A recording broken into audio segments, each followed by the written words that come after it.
ঘুম থেকে উঠে আমরা দুই ভাই কি করেছি, আমরা অ্যাপল সাইডার ভিনেগার দিয়ে বেকিং সোডা দিয়ে আমরা আমাদের শরীরকে বাফার করেছি। এই বাফারটা কেন করেছি? মিক্স বাফার, এটা আমি ভিডিওতে বলেছি, আমার বইতে বলেছি। বাফার করেছি কেন? এনার্জি, আমার মুড, বডিকে ঠিক রাখা, আমার হজম, তারপরে ইলিমিনেশন সব ঠিক রাখার জন্য। তারপর আমরা হাঁটতে গেলাম, হেঁটে এসেছি। এখন কি খাবো? এখন তো মোগলাই মারবো আমরা। না না, এখন মোগলাই চলবে না। এখন মোগলাই পরোটা বা নান রুটি চলবে না। এখন চলবে হচ্ছে, আমি একটু পিঙ্ক সল খেয়েছি, আমরা হেঁটেছি। আমরা এখন খাচ্ছি হচ্ছে খাবো হলুদ, রসুন। রসুন কি করবে?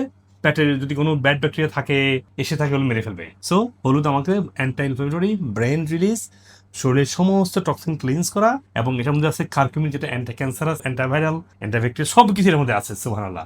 তো এমন পুরুষের যৌবন ধরে রাখার জন্য অ্যালিসিন আছে রসুনের মধ্যে, এটা অত্যন্ত পাওয়ারফুল। আমরা এগুলো খাবো।